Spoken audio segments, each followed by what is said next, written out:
Pacifico is brewed for those who let go of the things that don't matter and hold on to the ones that do.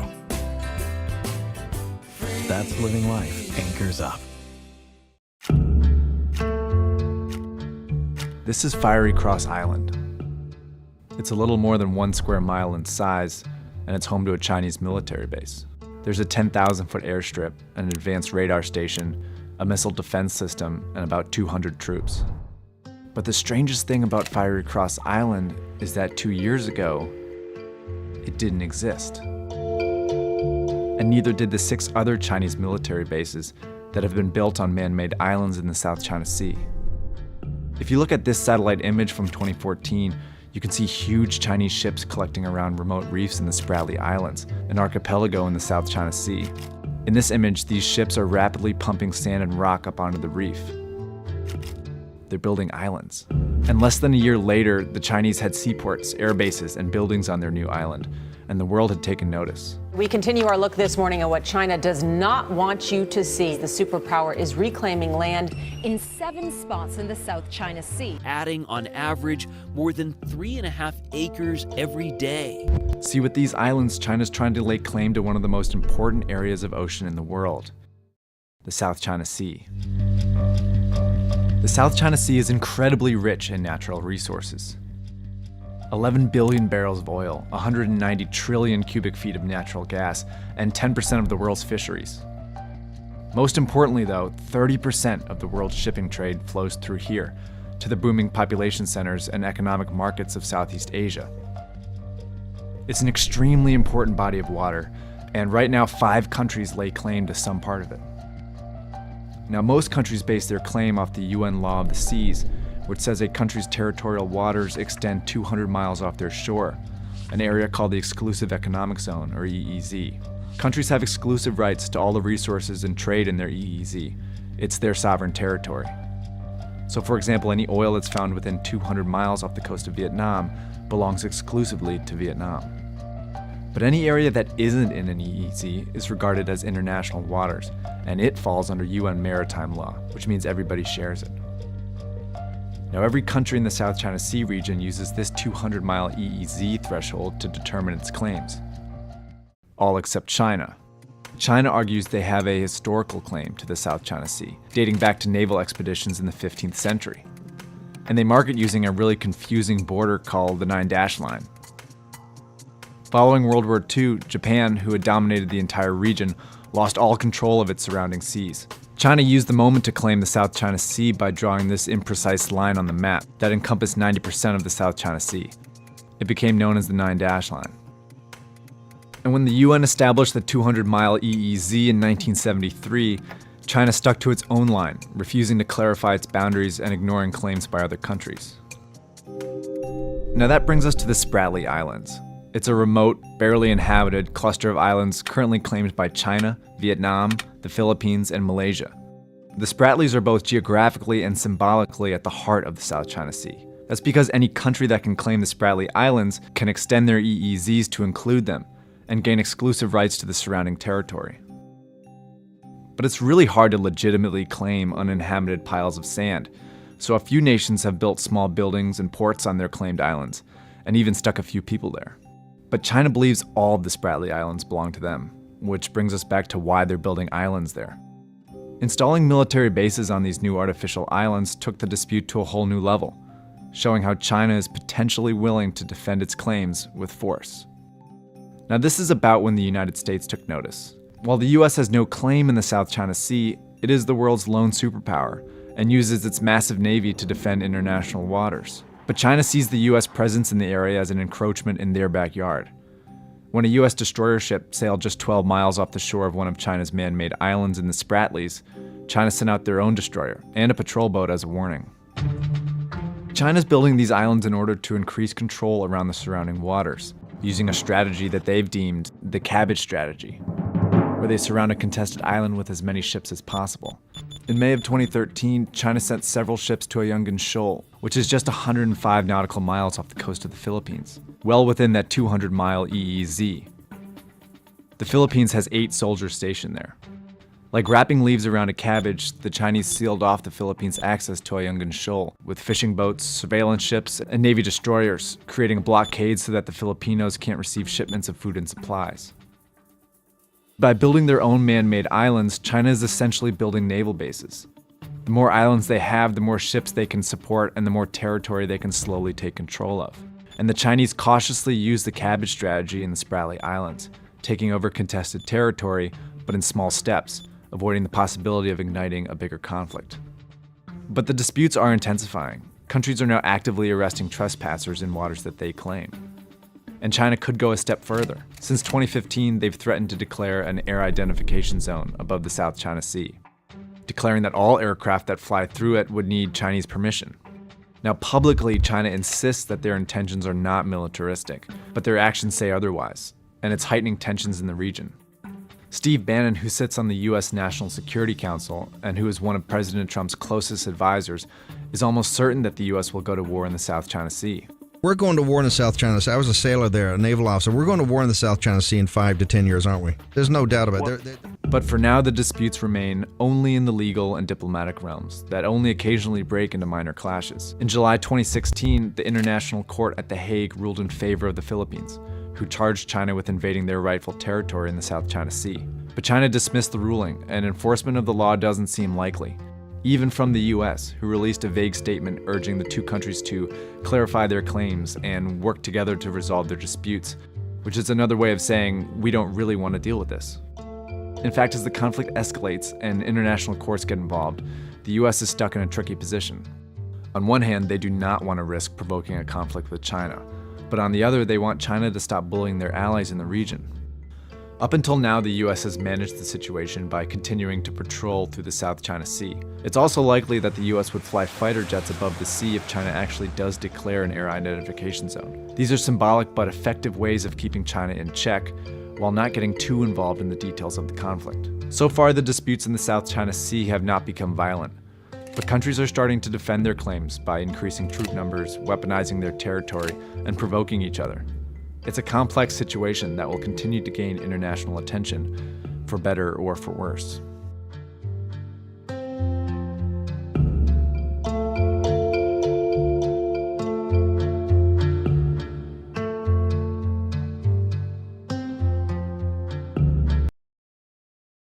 It was 1995, and something was brewing at Coors Field. What a bright sight. Do you see this? This is history. A player this good only comes around once in a blue moon.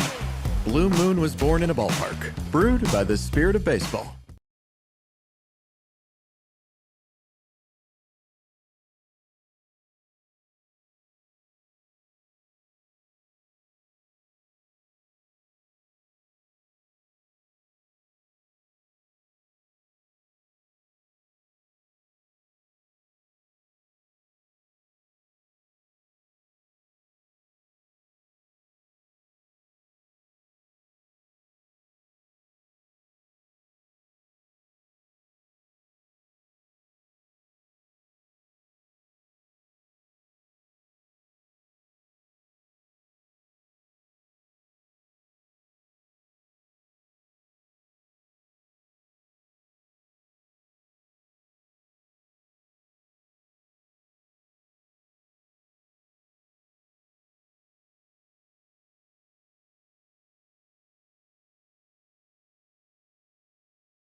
Pacifico is for those who create their own path. That's living life acres up. In 2012, Zhongcheng Yu left his job as an engineer at a company called ASML, the only company in the world that can make this machine. This machine makes the most advanced semiconductor chips, or microchips, in the world. After he left ASML, he started 2 new companies, one in the US and one in China.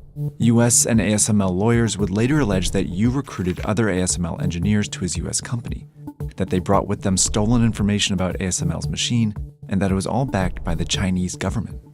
This story is just one small piece of China's monumental effort to transform one of the world's most global and significant industries, semiconductors. But China's effort has increasingly locked it in a struggle with the United States. This isn't about market share. This isn't about tariffs. This is about security. So, how exactly did China and the US enter into a Cold War over computer chips?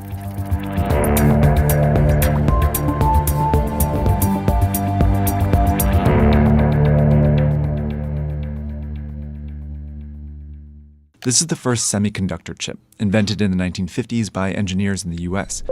It's a piece of silicon with 4 transistors on it. The more transistors, the more powerful the chip. By 1960, engineers had already made one with 4 times the transistors, and each year they figured out ways to add more.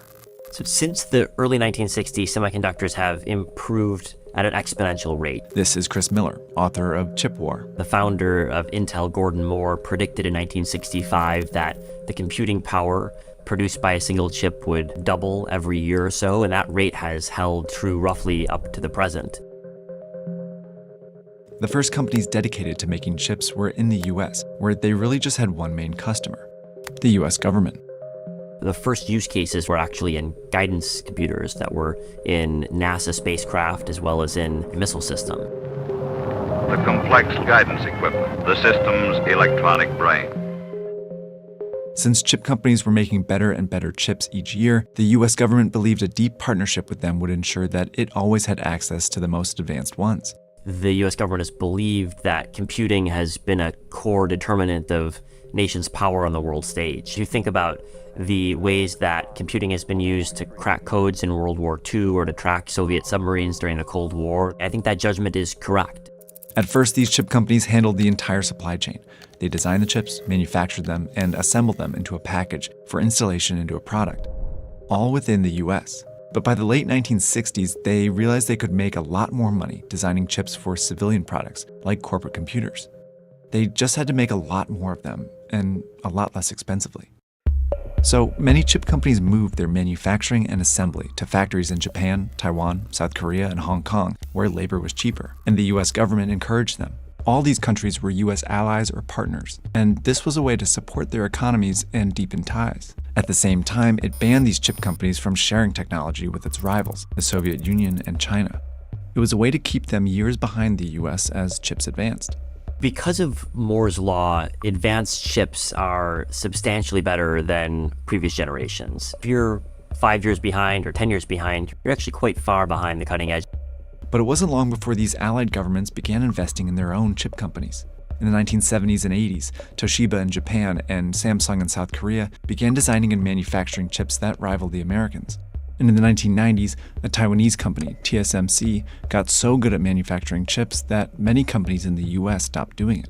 It meant that US companies were not the only ones who could make the most advanced chips anymore. And every country's chip industry was increasingly reliant on other countries for the materials, software, and equipment needed to make more complex chips. But while the US and its allies were pushing the limits of chip technology, China was lagging behind. In addition to the US blocking it from accessing chips during the Cold War, many of China's brightest scientists and engineers had been driven out of the country by the dictator Mao Zedong during the 60s and 70s.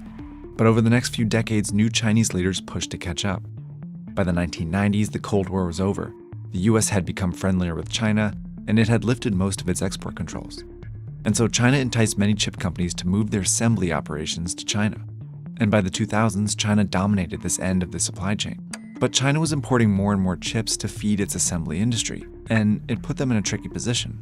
The Chinese government had studied the tech supply chain, and they realized the entire Chinese tech ecosystem relied on a foundation of imported silicon from China's geopolitical adversaries, from the United States, from Japan, from Taiwan, and China's leaders concluded, quite understandably, that this was a risk they were unwilling to continue to take. So the Chinese government poured money into its own chip design and manufacturing companies, which increasingly partnered with non-Chinese firms, all in the hopes of creating a chip supply chain that existed entirely within China.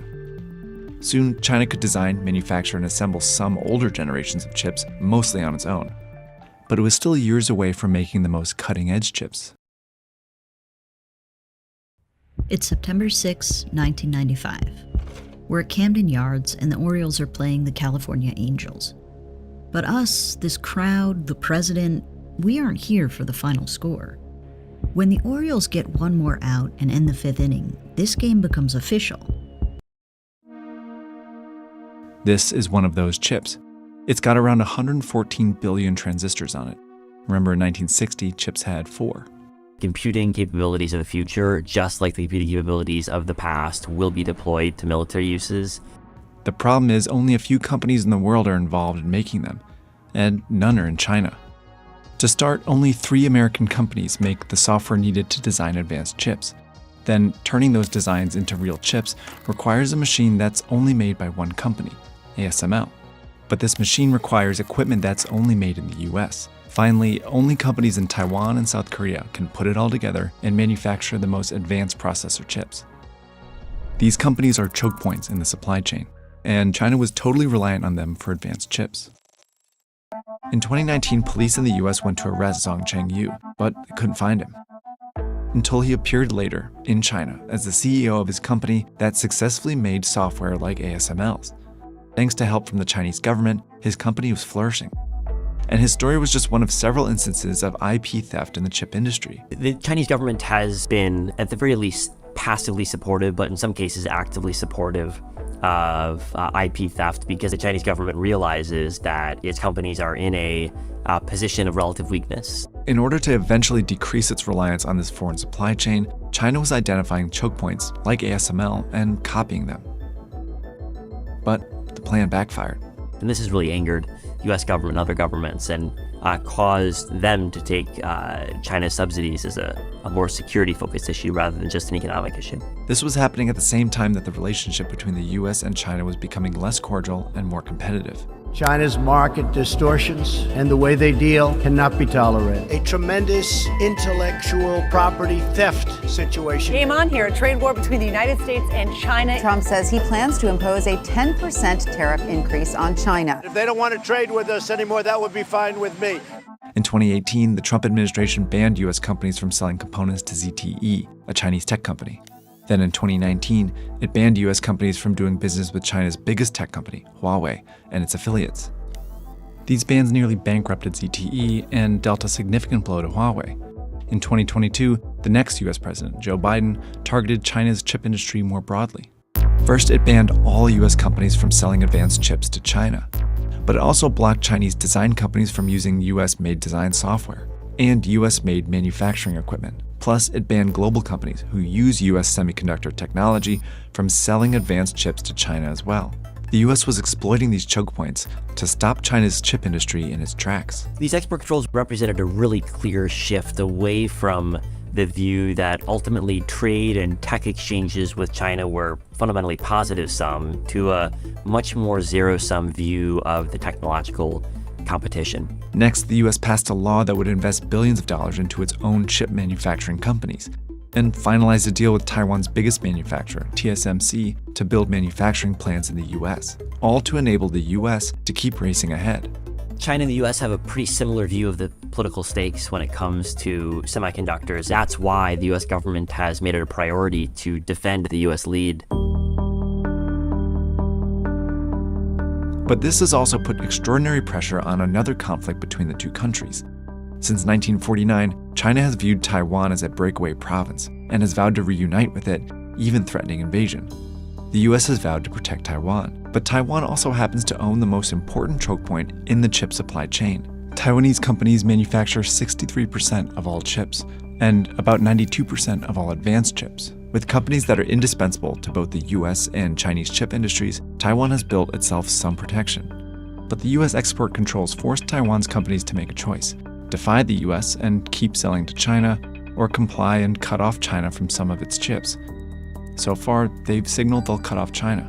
But as China and the US feud over chips, more and more choices like these are going to be imposed on countries and companies around the world, asking them to pick sides in what looks a lot like a new Cold War.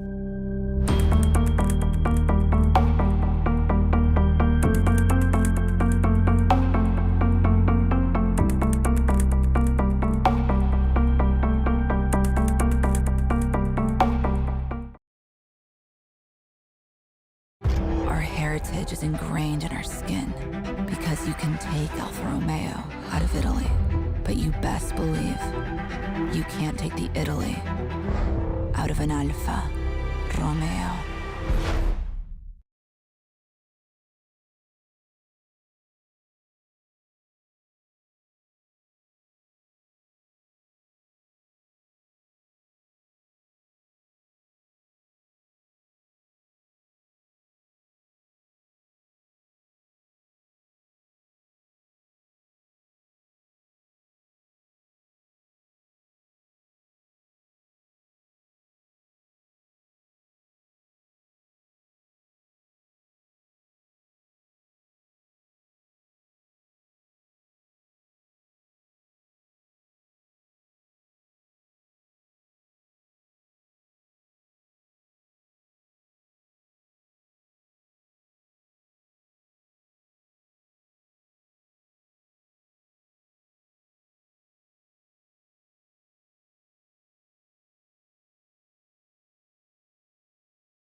This has been a disaster in slow motion.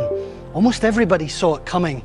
Lebanon's politicians have simply stood by and watched their country slip into the abyss. Hi, welcome to another episode of Cold Fusion. Rising inflation, stagnant wages, and a sluggish economy is the story of a lot of countries today. In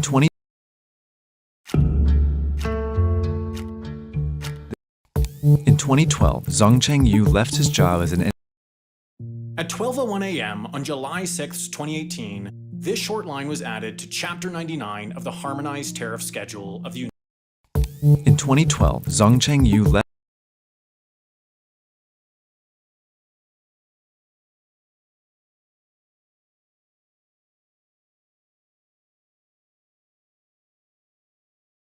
a lot of countries today.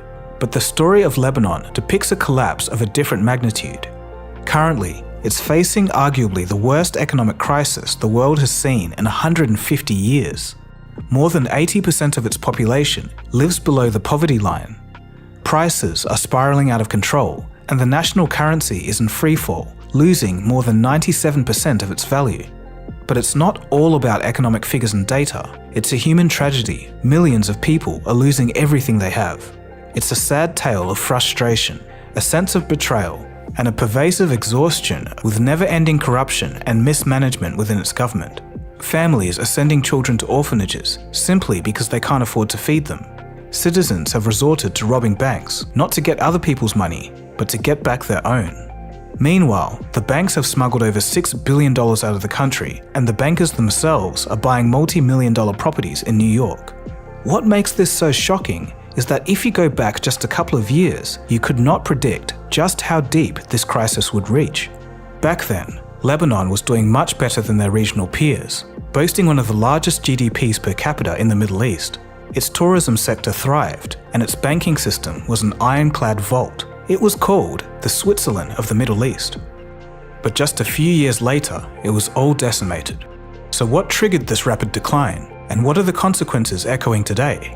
And more importantly, is there a light at the end of this very dark tunnel? Buckle up as we embark on a deep dive into the story of Lebanon and its struggle for survival.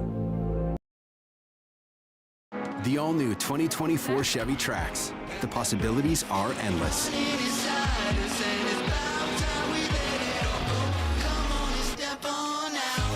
The all-new Chevy Trax, starting at $21,495. You are watching Cold Fusion TV. To fully grasp the Lebanon crisis, we must travel back to 1975. At the time, Lebanon was in the midst of a civil war between the Christians and Muslims, a feud that permeated every level of society. For 15 long years, the war raged, taking a devastating toll of 120,000 lives. The conflict finally ceased in 1989, when representatives from each faction agreed to sit down and hash out a deal. The outcome? A sectarian government that promised a slice of the political pie to each religious faction. In this political landscape, each religious group would have representation in the nation's parliament, and political parties would form around religious lines. Each sect would also claim different ministries, essentially dividing the government into fiefdoms. The thing was, this arrangement was supposed to be a temporary 3-year fix, a stepping stone to a more stable, non-sectarian system. But the transition never happened, and this divide can be considered the root cause of all the issues that began to ensue in the following decades. This separation just happened to be the perfect breeding ground for politicians to put their own people in power and fill their own pockets in the process. So after this civil war, Lebanon was in ruins and in need of rebuilding. Due to some sense of political stability, capital started to flow into the country. The government capitalized on foreign aid and created more incentives for foreign investment. Soon the country began to blossom. Between 1990 and the year 2000, Lebanon's GDP surged by an impressive 400%. About 60% of the country's GDP came from trade, tourism, and financial services. And also, those who were Lebanese and living overseas tended to send a lot of money back home. Given the service-centric economy, Lebanon was reliant on imports for basics like food and fuel. And with most transactions in global trade being conducted in dollars, the US currency became an essential part of Lebanon's economy. Having that in mind, by 1997, the government had opted to peg the local currency to the US dollar at a fixed rate. In turn, this made the unstable local currency stronger, offering sturdiness to the country's economy and thus allowing the government to get more financing. But the main problem was, during this time, much of that capital flowed directly into the pockets of politicians instead of being invested into necessary infrastructure. This wasn't at the forefront of everyone's minds though, because the economy was booming and everyone was fat and happy. Citizens were enjoying progressively higher standards of living, so much of the corruption and mismanagement by the government went unnoticed. But things started to take a darker tone once the foreign aid started to dry up. As this happened, politicians began to look for new ways to enrich themselves. At the time, most politicians had direct ties to or outright owned national commercial banks. Politicians and bankers designed a new way to bring money into the government. Now, imagine Lebanon's financial structure as a 3-tiered cake. On the top tier, we have the government, fragmented into several pieces as we discussed, each represented by a different sect. In the middle lies the central bank, and on the base tier, we have the commercial banks. The final goal was to use the central bank's reserves to fuel government spending. To do that, they first needed to attract foreign capital into central bank reserves. To accomplish this, the central bank offered extremely high interest rates, incentivizing commercial banks to deposit their reserves with them. Since the central bank was offering such attractive returns, commercial banks had everything to gain by parking their clients' deposits there. And the plan worked. Imagine having a 10% return on a dollar deposit at a time when banks in Europe and the US were offering low to no returns on the same type of deposit. Combine this with a high level of banking secrecy and a very conservative banking practice, and Lebanon turned into a money magnet. It pulled in large amounts of foreign deposits into local banks, servicing anyone from the Middle East to Europe. As deposits started to flow in, commercial banks deposited the money at the central bank. As the central bank started to accumulate large amounts of foreign currency reserves, they started to lend that money to the government. Hidden behind the facade of Lebanon's rapidly growing economy, this scheme flew under the radar once more. As a result, government debt began to balloon, and soon Lebanon's debt to GDP ratio soared well past 100%. In itself, high debt levels are not an issue as long as the government is able to invest in infrastructure and systems that will create more growth for the economy.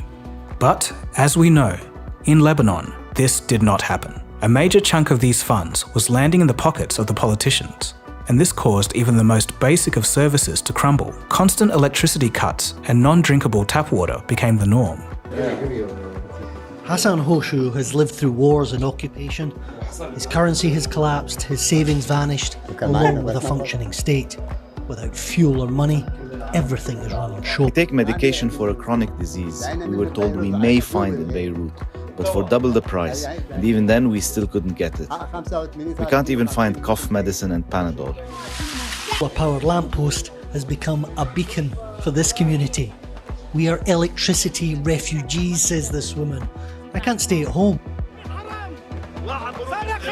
Hoarding has become commonplace. Petrol stations, a front line where men are killed in fuel disputes. The army has been deployed. The public outcry finally started to grow.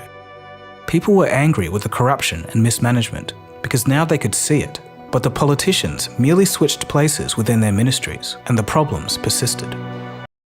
eToro presents how to invest in stocks in 30 seconds. Just open the app, click Discover, pick a stock, and hit Trade. Set the amount or units, enjoy 0% commission, and hit Buy. That's it. So download now and kick off your investments with eToro, the power of social investing. Matt here just got final payment on his biggest contract yet. And it was actually pretty easy. Certainly not the painful process that independent business owners like him typically expect. So how did he make it all happen?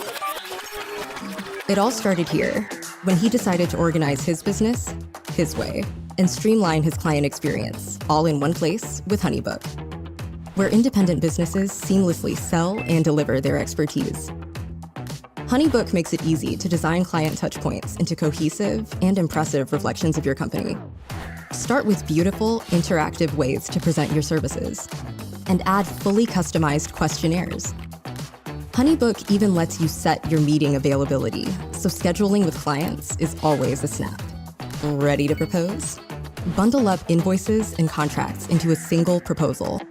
And with a click, clients get a link in their inbox to sign and pay anytime, anywhere. There's that everything's running smoothly feeling. There's even automatic payment reminders when a nudge is needed. Meanwhile, you're on top of it all with a bird's eye view of every active inquiry, client, and project. Plus, you get individual project pages, each with a full client overview. With day-to-day organization under control, you can focus more on your passion and, of course, wowing your clients. And with HoneyBook's online payments and direct deposits, your money is in the bank 3 times faster. Hey, that's the sound of another payday.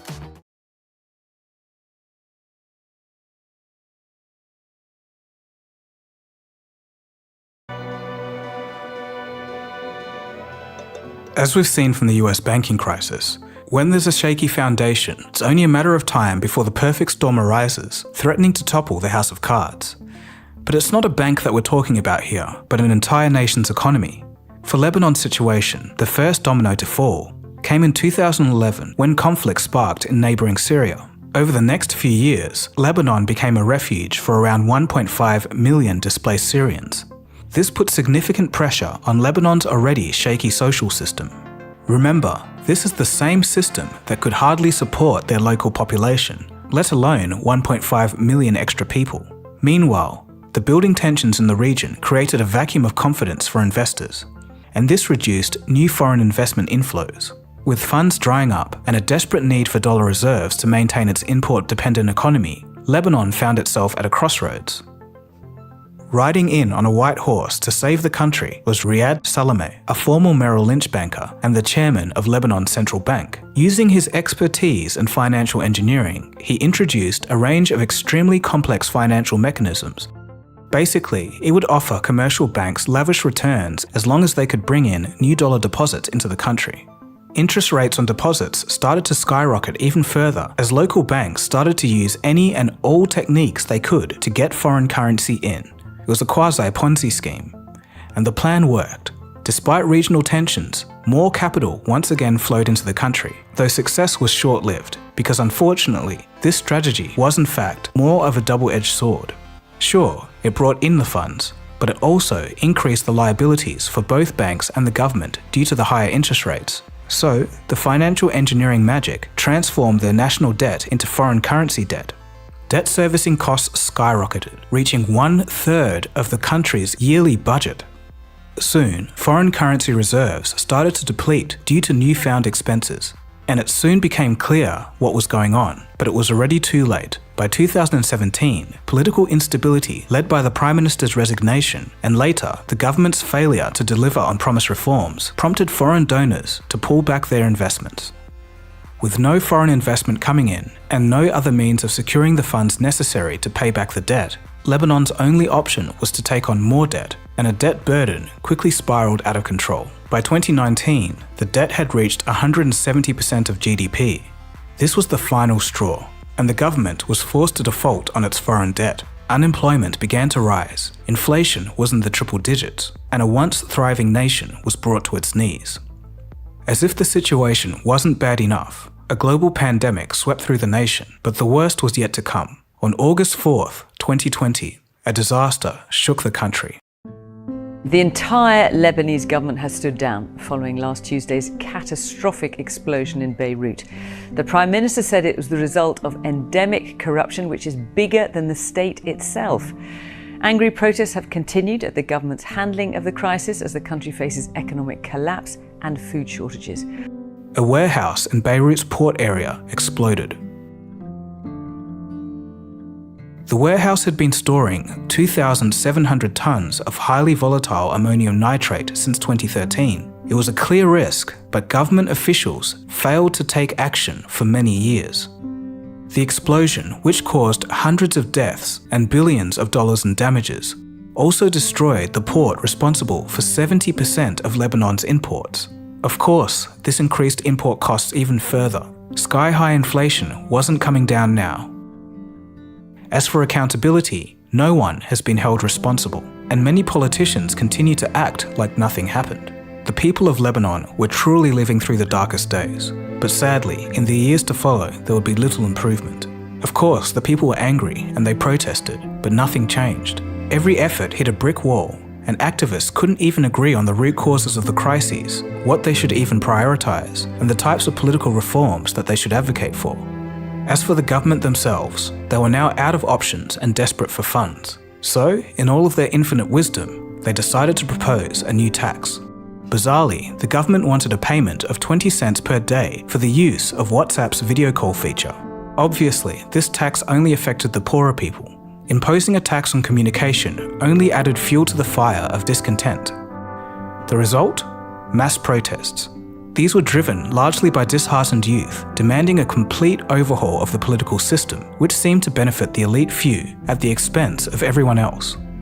As the political climate deteriorated, the banking sector got nervous. Fearful of a bank run that could ensue from the protests, they began to withhold foreign reserves, particularly dollars, effectively locking people out of their own deposits. It's important to remember that most people used to save their money in bank deposits, and because a lot of families sent money back home from over abroad, there was a large amount of dollar-denominated deposits held at local banks. As one can expect, taking away people's savings was not a good idea. The public were furious, and faith in the local currency diminished. People began to exchange their Lebanese pounds for dollars, and because banks no longer offered exchange services, the currency black market boomed, and this caused the exchange rate to plummet. The drop was both quick and devastating, sliding from 1,500 Lebanese pounds to the dollar before the crisis, to a street rate of 23,000 to $1 in late January 2022, and a staggering 100,000 to $1 by April 2023.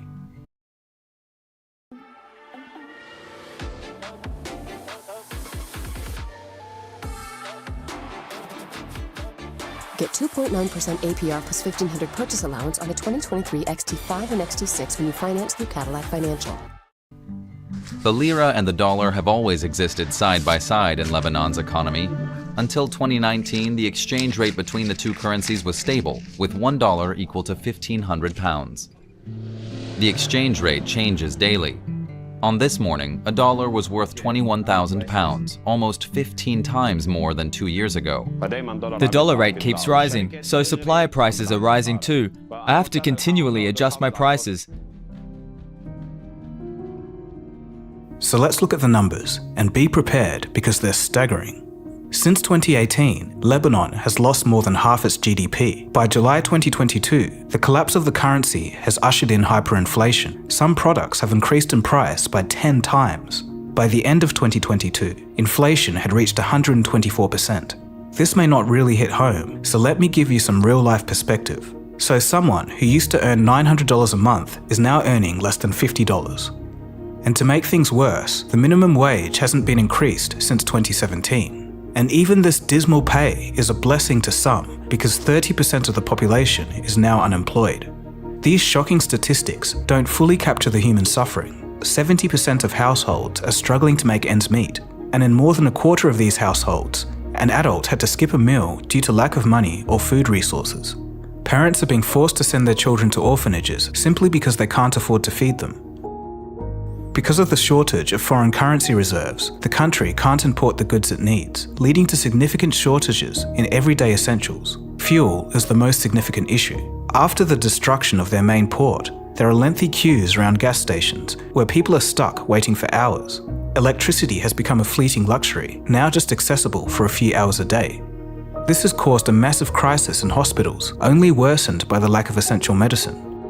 Water services have taken a hit too. The country is witnessing disease outbreaks, including its first cholera outbreak in decades.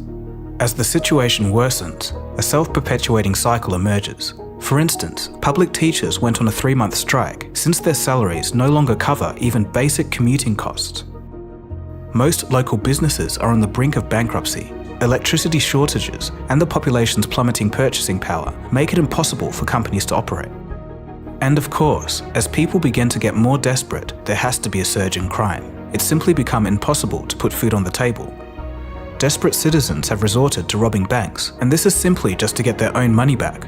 Many of them have become national heroes, representing the grit and the strength to keep fighting against the people that put them in these circumstances. People are leaving Lebanon. The amount of people exiting increased by 450% between 2020 and 2021. Many risk their lives, undertaking dangerous journeys by sea to reach Cyprus, Turkey, and the rest of Europe. This has led to a massive brain drain, where those with high skills are the first to leave. Sectors like healthcare are suffering. Let's not also forget that there's still over 1 million refugees in Lebanon. For everyone involved, the hardship is almost too much to imagine. As for those responsible for this mess, most of them still remain in power. The true scope of the corruption is hidden, but the hints have already surfaced. After the 2019 protests, $6 billion fled the country into offshore accounts. Bankers are buying properties overseas, and even the infamous chairman of Lebanon's central bank, Riyad Salameh, who was supposed to save the country, is under investigation for alleged money laundering and embezzlement. As the curtain on Lebanon's banking and political system slowly draws back in the coming years, we will likely witness the full extent of the corruption. So what about the future? How can this be fixed? As for possible solutions, on an economic level, the solution is fairly straightforward. First up, the country desperately needs cash flow to restart essential services such as imports, electricity, water, and medicine. Next should come the restructuring of the banking sector, as well as the restructuring of social services. Without this step, the country's issues will only persist and accumulate even further. Lastly, the national currency needs to let go of the dollar peg and become a free-flowing currency, slowly rebuilding trust in financial institutions once more. This would all work in an ideal world, but reality is more complex. Unfortunately, efforts so far once again have hit a political wall and have been postponed. Lebanon has been in discussions with the IMF for a bailout plan for the past 3 years. But such aid would require the condition of government restructuring, and this would mean that the elites would lose their power. And at this time, it's a concession that the regime isn't willing to take. As we've seen before, Lebanon's root problem lies in its sectarian politics.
This is OutSystems, the most complete full-stack application development platform for professional developers. Quickly create mobile and web applications, chatbots, and reactive web apps for any device. Build your data models, workflows, logic, and pixel-perfect user interfaces and interactions, and even add your custom code, all inside the most advanced IDE. Integrate any system and source of data and publish with a click. Get more done with OutSystems.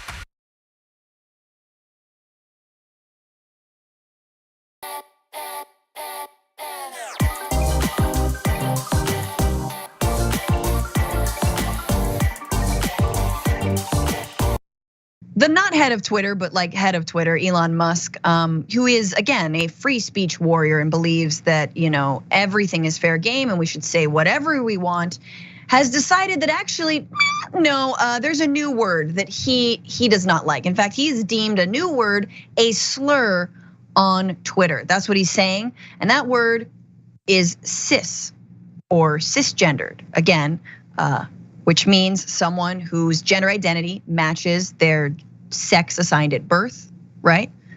So that's what it is. That's all it is. Not a trans person, of course. How did this happen? How did Elon Musk decree that this is now a slur to call someone cis or say cisgendered? What was this guy, James Esses, who apparently leads some sort of organization called Thoughtful Therapy? Yeah, and he had some thoughts. So Mr. Blue Checkmark over here said, yesterday after posting a tweet saying that I reject the word cis and don't wish to be called it, I received a slew of messages from trans activists calling me sissy and telling me that I am cis, whether or not I like it. Just imagine if the roles were reversed. Oh, imagine, do we? No, don't have to. Don't have to, because trans activists and trans people are harassed every single day on Twitter and many other platforms online in the real world as well. But anyway, because this is a guy with a blue check mark, Musk, of course, had to reply, and he replied this: repeated targeted harassment against any account will cause the harassing accounts to receive, at minimum, temporary suspensions. The word cis or cisgender are considered slurs on this platform. But of course, he had to follow it up with a poll because he has to ask all his minions, all his reply guys, do you think cis is a slur? And 78% of respondents said yes. So all of that from, again, incredibly scientific polling that he did on Twitter, that only he has access to. Anyway, so he then tweets, people overwhelmingly reject this obvious slur that bigots are trying to impose. And James Esses said, thank you for standing up to reality, Elon. I love you, bro. Here's another $8. Could I get a pass this month? Well, I mean, look, it's obviously easy to mock, and it should continue to be mocked. But look, he paid $8 to the richest person in the world, which is objectively embarrassing. But look what he got for it. He got to effectively outlaw 2 words that hurt his fee-fees. Yep. That's $4 a word if this is his first month. That's actually a pretty good return on investment for an overly sensitive little guy. Here's what I don't get, and we could throw up graphic 7. Remember when Elon took over Twitter, neo-Nazis, anti-Semites, and the N-word, just flooding the entire space, just profanity nonstop, slur, slur, slur, slur, slur. So if by their definition, cis is a slur, wouldn't they want to use it? Didn't they never meet a slur they didn't like? I thought it was Slur Central. Slurping it up. This is a slur station, baby. It's a Slurpee. Let's go. I thought it was free that's speech. What he wanted. I thought you were supposed to be able to say whatever you want. Obviously, you're not. No, look, the issue for me isn't so much this guy. This guy is one of, there's thousands of this guy out there. He's the same as other guys. It's that Elon Musk, again, immediately replied. Elon Musk presumably is on Twitter right now, as I am saying this. He is just searching to see if people have tweeted at him, I guess, if they're just tweeting certain words all day long. Like, you might think that if you had billions of dollars, you would be happier. Not so fast. Maybe you would just spend all day on Twitter, because he certainly does. This is what he does. He replies to guys like this, James, who I've gone to his profile now. It's a thing about safeguarding children, so I have a pretty good idea of who he is. Someday his name will come up in the news again, probably for something that doesn't reflect as well on him. I will also say this. He loves that Elon Musk has cast his divine light in him. He's tweeting nonstop, including misgendering people and stuff like that. The dude is apparently a massive fan of retweeting his own tweets. He's retweeting pretty much everything that he puts out. This is influence farming. This is not about saving children. This isn't about language. His feelings are not hurt. Yeah, he was harassed, and he's spent every single moment on Twitter since that happened, tweeting and replying and all that. No, this is about raising a profile so he can put out an ebook or a podcast or whatever. It's all monetary. It's pathetic. Yeah, I mean, I don't know. I just want to clarify a little bit about cis also and that terminology, right? Like, I guarantee you this guy's not been called cis. Guaranteeing you he has not been called cisgender. I think a lot of times when I say the word cis, it's to explain privilege, basically. Like, if you are cisgendered, like, you have a certain amount of gender privilege, right? Whereas trans people do not have that privilege. But it is not a common tossed around terminology that everyone is being called, right? And so the fact that he's pointing it out, that it triggers him, is again why he then got trolled. It was this. Let's go to graphic 9. It was used in regards to sexuality in 1914 by a German book on sexology. However, the word cisgender was first coined in 1994 by a grad student who, in an article for Huffington, from this article in Huffington Post, she said she was working on a paper about the health of trans teens. She needed a term for the opposite of transgender and looked to chemistry for inspiration and landed on cisgender. And cis is a Latin term that means on the side of, so on the same side of, usually in geography. For example, the region between the Jordan River and the Mediterranean Sea is called Cisjordan. Who knew? Thanks for watching The Young Turks. Really appreciate it. Another way to show support is through YouTube memberships. You'll get to interact with us more. There's live chat, emojis, badges. You've got emojis of me, Anna, John, JR. So those are super fun. But you also get playback of our exclusive member-only shows and specials right after they air. So all of that, all you gotta do is click that join button right underneath the video. Thank you. I love HoneyBook. It handles everything from proposals, contracts, payments, everything I need on one platform. Stop. Let's start from the top. I'm Latasha James, content creator, online educator, and freelance digital marketing strategist. My best piece of advice for any independent business is focus on your passion. This will help overcome the obstacles, even the day-to-day tasks it takes to run it. HoneyBook helps me be in control of my business and focus on the passion that made me start it in the first place. If you've been injured in a car accident, don't call an attorney. Use this AI app instead. That's what I did, and it's how I got this $100,000 check in less than 30 seconds. I know it sounds crazy, but trust me, if you've been injured in a car accident, I'm about to turn your world upside down. So I was in a car accident a few months ago. My car was totaled and I ended up injuring my arm. I was in a bad situation, I missed work, and to make things worse, the small check the insurance offered me wasn't enough to buy a replacement car in this market. Luckily, I was scrolling on my phone late at night and came across a video just like this. So we've all heard of AI before. It's smarter and better than humans and will eventually replace us all. But I've never heard of an AI lawyer before. I found this app called the Case Connect Compensation Calculator. It's 100% free for anyone to use. And I put a link in the description below, so check it out. But it looks like this. It uses an AI lawyer that's pretty much at the same level of a Harvard Law graduate. It asks 4 simple questions and instantly compares your car accident to over 10 million car accidents. Then it'll tell you immediately if you qualify for a major cash payout. And the best part, if you qualify, it can connect you to a Case Connect specialist who will get the money for you. You literally don't have to pay a penny out of pocket or lift a finger.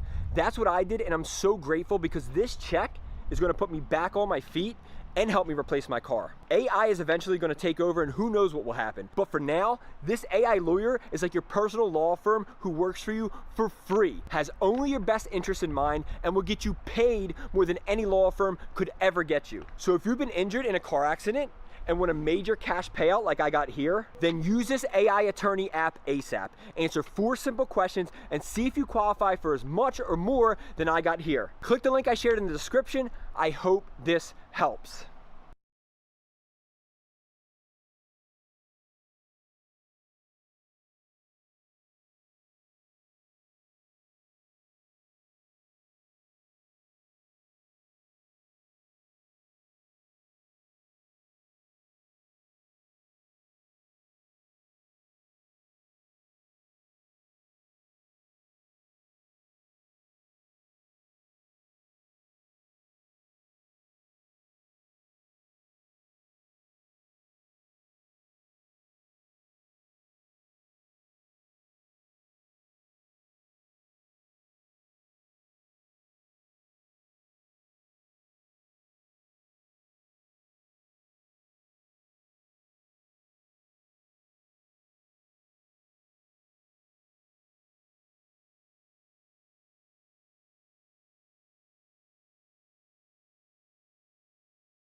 Congratulations on making it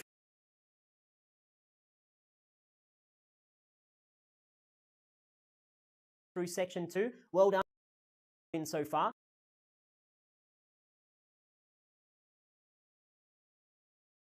Watch it and sit back and take in the information and do nothing about it. And the action I want you to take is to get feedback on your current value, get feedback on your current abilities and where you're at now. And we talked about that a lot in this section, and I'm going to talk about contacting people a lot throughout the next sections. But what you've got, whether that's your portfolio or your artwork or examples of games you've worked on or your ideas, and contact someone right now. If you know someone, even if it's a friend who can let you know, does it make sense? Does it seem any good or not? Or someone in the industry that you can contact through LinkedIn. So jump into LinkedIn and search for someone in a similar role to you, reach out to them and say, hey, do you mind if I ask you a quick question?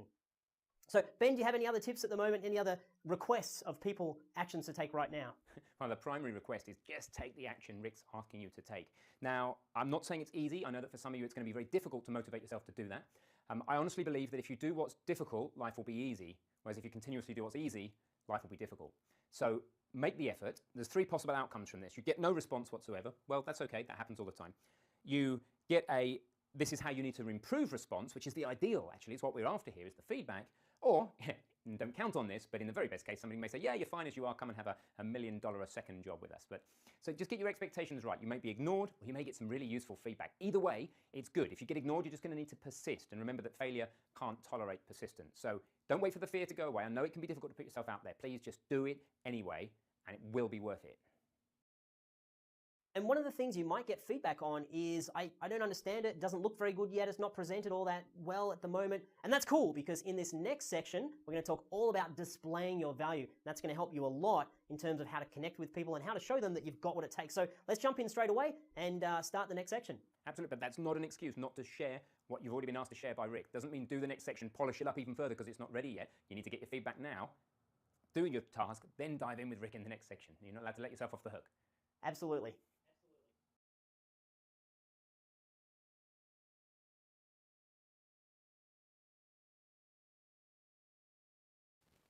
Welcome to section 3. I hope you're enjoying your time with our amazing instructor, Rick here. In this section, we're going to be talking about how to display your value. This is really about selling yourself.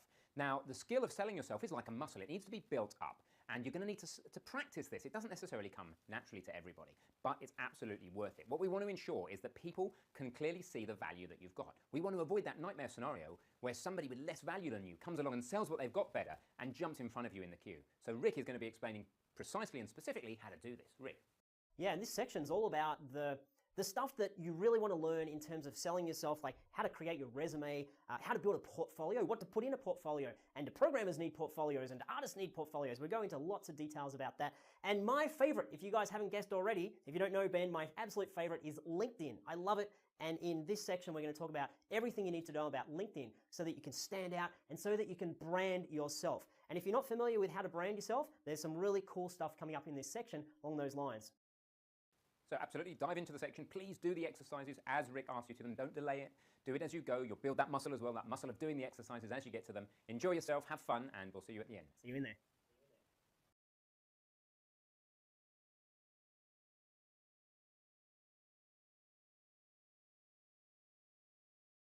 In this video, it's just a quick update to let you guys know that LinkedIn is constantly changing how the site looks and what the functionality is, adding things and removing things. So I'm going through this course all the time, trying to make it as up-to-date as possible. But what you might see, in particular in this section when I'm talking about people's brands, etc., is some of the old layout. And the number one difference is that in the older layout, you could see someone's summary, the whole thing. But in the new current LinkedIn, it's all about clicking the See More button to get more stuff. Now, I'm going to go into detail what that means for you, exactly how it works, how to lay out your summary, etc. But for now, I just want you to know that when I talk about someone's brand, it's still totally relevant, the messages are relevant, etc.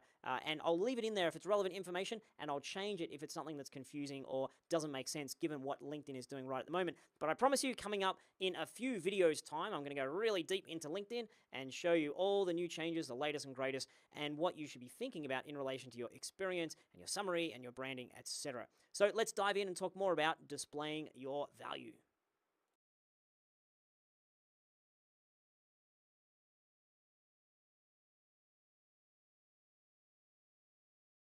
You may have heard the saying that you've only got 6 seconds to impress an employer when they look at your resume. And I think this applies to all of your displays of value, your LinkedIn profile and portfolio and cover letter. People are busy. They don't have time to search for what it is you're trying to get across to them. So it's really important that you're very clinical with how you display things to them and give them the most important information first. And the way that I frame that is saying be a newspaper, not a novel. So a novel builds a story as it goes along, and then at the end it gives the reveal, it gives the twist, the punchline, you know, what happened in the end. Whereas a newspaper gives you the most important piece of information first. And this is what you need to do when you're creating your materials, is what's the most important thing you want an employer to know about you. For example, you're a 3D modeler. That's who I am, 3D modeler, boom, with 5 years of experience. That has to come first and foremost and not be kind of hidden in amongst, well, if they go and calculate up all my jobs that I've done, they'll see I've got 5 years of experience. You have to give it to them very explicitly. And on top of that, you need to figure out what it is that they want to know. So if I go and I'm a sporting fan and I go to the newspaper and I didn't see the game last night and I really want to know who won, the first thing I'm going to want to see is who won. Like, tell me who won. Don't lead me through this, wow, it was a magnificent game and it was backwards and forwards and things happened and then at halftime crazy stuff happened and then this and that, whatever, and then this team won. I don't have the patience for that when I'm reading a newspaper. I want to know who won and then tell me how they won. And when you're picking out what you show to people, paint yourself in the best possible light. Get your best material up front, your best sales point, your best branding, your best, this is who I am, this is what I've done. And that sometimes can take a little bit of digging around to figure out. Is the best thing about you the number of games you've worked on, or the years of study that you've done, or that you've specialized in a particular tool? And usually you'll get clues from looking at what the employer is looking for. If they're looking for someone who has advanced mathematics, then that's what you pitch to them in terms of here's the most important thing about me. So over to you now. I'd like for you to pause for a moment and write down, what do you think is your most impressive sales point? What is it about you that is the most interesting or powerful or compelling or valuable to an employer? And don't worry if you're not exactly sure what it is at the moment. You'll have it figured out definitely by the end of the course. But for now, have a guess at what you think it is. And then after you've done that, jump into the next lecture.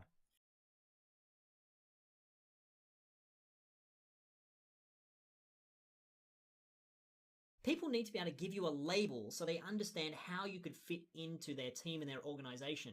They need to categorize you. And if they can't figure out who you are, then they just won't bother categorizing you and you'll miss out on opportunities to be part of their team.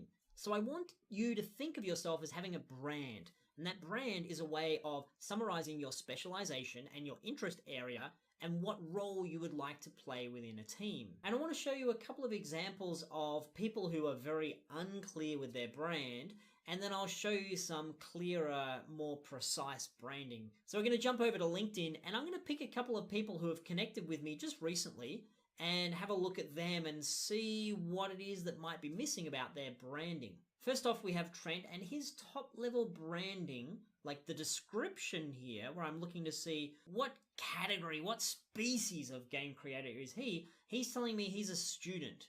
And that doesn't tell me how he could be of value to me. That doesn't tell me what he can do on my team. And in general, I'd recommend never branding yourself as a student or as someone who's aspiring to do something or as a hopeful. Just state what it is that you can do. So for example, I don't know what Trent's skill set is, but say for example, he is a programmer and he's studying to be a programmer. Then I would say in here, programmer. I wouldn't say I'm a student hoping to be a programmer one day. It's just like, I'm a programmer. So if we scroll through and have a look, co-founder of something not related to video games, don't get much out of that. English teacher, don't get much out of that. Education, he's not telling me what he actually studied there. Art Institute of Vancouver, it could be games or art, or it could be hairdressing, or I don't know what he did there. So, to be fair to Trent, he's probably not put a lot of time into his LinkedIn profile, but he connected with me, and I'm someone who might be able to recommend that he connects with someone else. And because I've got no idea what his particular brand is, I don't know where to point him. So that's going to be effort. If he said, I am an expert user interface designer, I might be like, I know someone who's looking for one of those. Or, I've got a friend who does that as well. Or, you might want to check this out. But as it is, it's going to require effort from me, if I'm an employer or someone he wants to connect with, effort to do that. Let's look at Ian. Ian also contacted me. We connected recently. He's a course coordinator, digital games, AESO. Not sure what that is, digital games. So far, I don't know what this means. You know, he's a pretty connected guy, so which is good. It means he's been around for a while. And then when I look down here, game designer. Okay, course coordinator, not sure. Game experience researcher, designer, 3D artist. So he's got a bunch of broad categories. Game design is very broad and 3D artist is very broad and not pointing me towards this is what I'm good at. You know, is he an indie developer? Does he do all of these things? What is his artwork like? I can't see any images just here. What games has he worked on? So he is not serving himself well by being out there with a confusing brand. I don't know who he is or what value he can bring specifically. And then looking at your personal brand, it's all going to come from your core description, the core sentence of you saying, this is who I am. Let's look at a couple of examples of good core descriptions. So for example, I am a level designer with expertise in Unreal and Unity. So see how specific that is and how clear. It covers a reasonably broad area. Level design is a pretty broad, you know, there's narrative and architecture and modeling and enemies. Like there's a lot within that. But I know, aha, you're a level designer. You know, that's narrow enough. It's narrower than saying game designer or artist. And with experience or expertise. Another one, I'm a 3D environment modeler and texture artist specializing in organic object creation. It's very clear and very tangible. So if you're an artist, look at that as an example of how specific you should be. It could also be I'm an experienced project manager and have led teams of more than 30 people. So again, in this personal brand, you can go beyond just saying I'm a project manager. You can give it flavor. Talk about the highlight of what you've done. What's the most important thing, impressive thing, noteworthy thing that you've done? Let's look at a couple more. I am a gameplay programmer with strong skills in C++, C#, and Python. It could be I'm a server programmer with experience in deploying large-scale architectures. So if you're a server programmer, sometimes it's less about the languages and more about I'm knowledgeable in the infrastructure and how the processes run and how things are set up. So server programmer, I'm a skilled game tester with particular expertise in testing MOBAs and MMOs. And once you have your personal brand very clear, you can go and build out your personal summary. And this is 2 or 3 sentences that you use everywhere. Your LinkedIn profile, resume, on cover letters, face-to-face networking, in interviews where someone asks you the dreaded question, so tell us a bit about yourself. The summary is very useful, very powerful, and it's going to save you a huge amount of time and make writing all of these documents so much easier. And the structure of it, it's all about what's in it for them. The temptation is to talk about what's important to me. That doesn't matter at this stage. What matters is what you can do for someone else.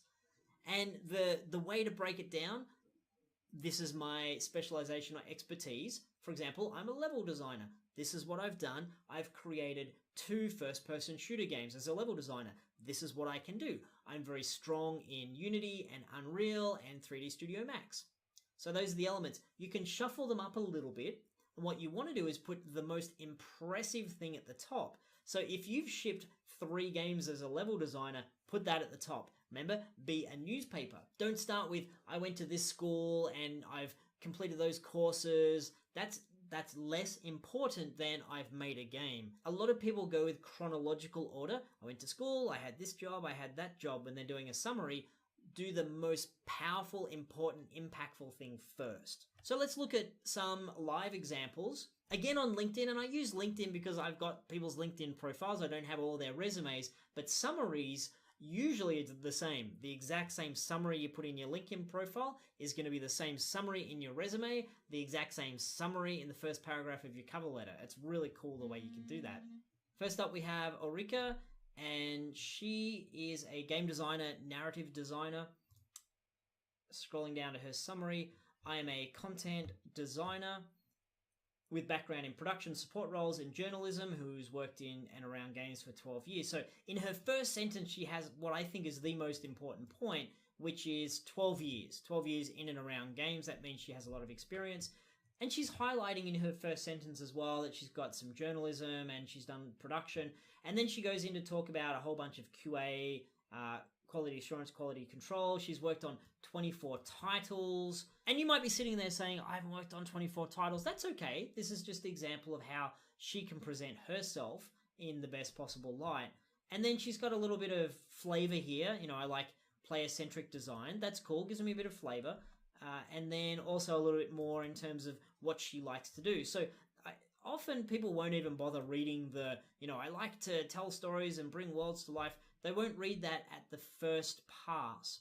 This might be something they'll look here in the first paragraph, get the information they need. Let's have an interview with this lady. And then in preparation for the interview, they might go and look at the whole thing in more detail. Next one we'll look at is Jose, and I've done a brief case study with Jose in terms of the 6-second rule. Let's look at his actual summary here. I love that he's got his website as the very first thing. For artists, it's very important to have your website up top. Okay, but then we're looking at his summary, his brand summary. 3D artist, his very first couple of words is saying who he is. I love it. Specializing in hard surface and organic modeling. If you're struggling what to write for your own summary, this is great. I'm a this thing and I specialize in those things. And then he goes on to talk about I have ability to create and paint textures and efficiently create UV maps. Great, that's what he can do for me. I'm able to rig to a certain extent and able to place assets in a scene with a fundamental 3-point lighting setup. I render using Mental Ray or Marmoset tool, bag, and I'm knowledgeable in character animation. So he's doing the approach where he leads with the most important aspect, the thing that he's strongest in, but he also wanted to get in there that, hey, I can also do a little bit of this and a little bit of that. And then underneath this, which is what I love, he's listed out very cleanly, I'm proficient in this software. Bang, bang, bang, bang. So I can see really quickly what he's strong at. Next example, let's have a look at Enrique. Enrique is a game designer.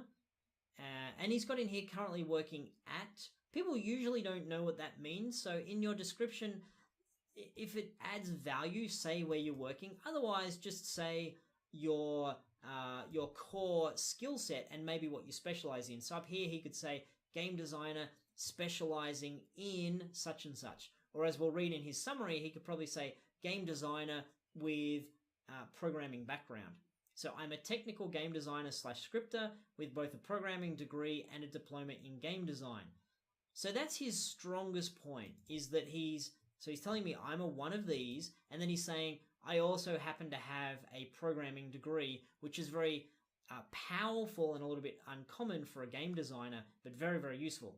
I enjoy designing experiences with narrative and mechanical elements. So that's a little bit of flavor in there. Solid game design documentation skills, great. This is what he can do. In addition, I'm proficient at managing work teams, got it. So a little bit of producery type stuff. As a technical designer, I'm interested in these challenges, great. And then he tells me a little bit about his technical proficiency in Unity and C# and Maya and Illustrator and Photoshop. So he's got a lot more stuff that he's got in there, and it's a little bit riskier if you're saying I am two things, but if you can back it up, then that's great. And he can back it up by saying I've been a game designer and I've also been a programmer scripter, so I am both of those things. And then the last example for now of summary, we'll look at Evan. His is a briefer summary. I quite like it. A little bit of flavor at the start. Hello, thanks for visiting. That's cool. People are going to just very quickly look at that and skip over it. It doesn't take a lot of time, so that's fine. My name's Evan.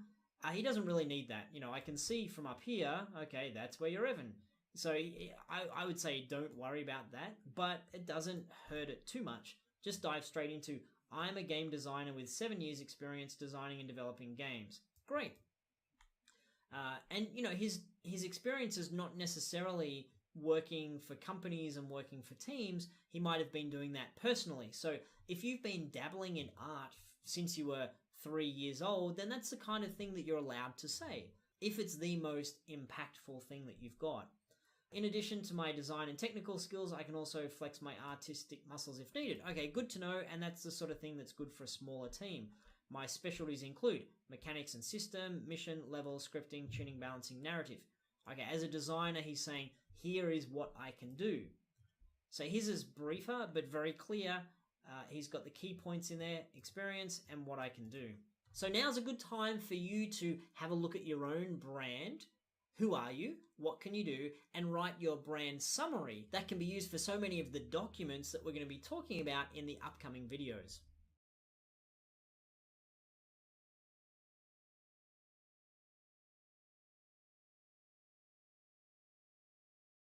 Let's talk about resumes, in particular how you structure it and how you get the most out of your experience and present it in a way that makes sense for an employer. And a lot of this program, we're talking about how do you get more experience and how do you be more valuable. That's an important part of your resume, so the content is good. But then it's the presentation of it, how you display what you got, that we're going to talk about in this video. Some quick tips. Tip number 1, customize your resume for every single job. You don't want to have the same resume you send out time and time again. If you're applying for a cinematic lighting artist, then you want to make sure the word cinematic lighting artist are throughout your resume. You want to make sure you have examples of that you're concrete in terms of that. If you're a programmer and you're applying for a gameplay programmer on a mobile team, then your resume needs to talk about the things that you've done relevant to mobile. And, working in iOS, or if they're after C++, you talk about C++ more. So you can't put in every single thing that you've ever done into your resume. You want to be focused and you want to be specific based upon what they're looking for, so that you can say, you're looking for an apple, this guy's an apple. Oh, you want an orange? Actually, I'm an orange. So you tailor it to every single job. And you want to use the same language or the same lingo as they do. So if someone refers to a position as cinematic lighting artist, then that's a good way to position yourself, if you are that, like if that's the thing you can do, as I am a cinematic lighting artist. You don't want to get there and say, I am a 3D artist, because that's one step removed from what they're looking for. You want to tick as many boxes as possible. So the gatekeeper, the recruitment HR type person, is going to look at your resume and say, okay, here's the job that the team has asked me to fill. They want me to find a concept artist that is strong in Illustrator for whatever reason, good with vector art. Okay, cool. So when they're looking at your resume, they want to see Illustrator, vector art, 2D concept. That's what they're looking for. If over here it says must have created at least one complete set of game characters from scratch, then in your resume you want to talk about in this particular job or project or side project or school or spare time, you created that thing that they're looking for wherever possible. Don't lie, but try to match it as much as you can. And in my humble opinion, formatting really doesn't matter so long as your information is clear. Formatting doesn't matter. You can be as fancy and as shiny and as amazing as possible. People they want to know, what can you do for me? Let me just show you a couple of quick examples. You can go on the internet, as I did just now, and Google resume formats. And you will see that there is a gazillion different ideas. And we're looking here just on a website, and you can see, as I'm just going to scroll through pretty fast, that there's a gazillion different ways for you to present your resume. And most of these that you'll find online are very graphical. They're very sexy looking, lots of colors and pictures and all that kind of stuff. I think that's only relevant and important if you want to be a graphic artist, so a graphic designer. And if I scroll up here, there's one here specifically saying, I'm not a graphic designer. Well, nearly, I'm a student. And then this is all, like, this looks pretty cool. If you're a graphic designer, I would like to see something like this. But in general, in my opinion, you don't need to do this. This is not what's going to get you to stand out. Having clear information with a very good summary saying, I am the person you want, is going to have you stand out more than just having a nicely formatted presentation. But if you want to, by all means, go ahead and do that. I'm not going to say it's going to hold you back. I'm just saying I don't think it counts for as much as we think it does. So don't spend weeks and weeks and weeks making it look pretty. And one thing I want to highlight, this is a great one, this is just, random from the website, is this habit that people are starting to do now of having, here are the things that I can do, and here's my rating. And what's here? It's a bit hard to read, but basic, good, and expert. This, I don't get it. As an employer looking at at resumes, I don't know what that means. Photoshop, is that good? And you're 2 blobs less good in Illustrator. Should I be worried about that? And Flash, you're way back here. Does that mean you're terrible at Flash? And WordPress, you've got 2. Why did you put that there if it's only 2? And this takes up a gigantic amount of space. Usually it does. It eats up a lot of space. I don't understand the impact or the value of doing this in the video game industry. What I would prefer to see instead in here is just saying skills that I have. Photoshop, Illustrator, InDesign, Flash, Premiere. Pick the top 5 things you're good at and pick the things that the job is asking for in particular. That's another part of doing this kind of nicely, tightly formatted, really good looking resume is if you need to change something, it's really hard because you're like, oh, but I've only got this little bit of space over here that I left myself. And if you need to go and change your resume, it becomes very rigid, hard to do. And I've given people advice a lot on resumes where it's formatted like this, and I've said, you've only got 1 point under this piece of experience. You should really have 3 points. And they kind of look at me and they're like, but I don't have room to put it in there. That's when your resume is letting you down. It's all about content. In my opinion, it's about the content. Get the message across. Have it look pretty, by all means. Don't have it look ugly. That's awful. Don't be sloppy with your formatting, but be efficient rather than glamorous. The point that I've made in previous video, you've only got 6 seconds. Be clear. The most important things first. Be a newspaper, not a novel, all those good things. And be concrete. That's what we're going to talk about next, because being concrete and tangible, I think, is the most difficult part of your LinkedIn profile or your resume, but the most important part. Be concrete and specific and tangible. Let's dig into that. Here's the first example. What I've seen on a lot of resumes is people will say, under a job that they've had or project, they'll say tools programming, responsibility, tools programming, responsibility, 3D art creation.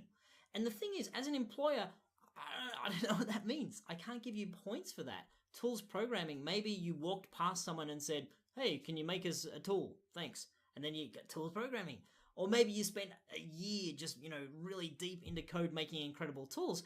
I don't know. You haven't given me enough concreteness. And concreteness often has a number in it or a value to it or examples to it. So for example, created cinematic tool which reduced designer time from 5 days to 1 day per cinematic. That's concrete. So created a cinematic tool. Okay, that's the sort of tool it was. I can now picture it in my head. Cinematic tools, got it. They're kind of good to make. Reduced designer time from 5 days to 1. That's very valuable. You saved the team time. If you could come onto my team and save me 4 days per cinematic, that would be valuable. Okay, so hopefully you get the picture. I'm going to give you 3 of these examples, so by the end you'll super get the picture. Example number 2, not so good. Responsible for modeling and rigging of characters. Again, what does that mean? How are you responsible? Were you the project manager who came around and said, hey team, we need some modeling? Or did you do some of it? And how many? What does it mean? So a better way to do that is single-handedly model. So single-handedly shows that it was all you.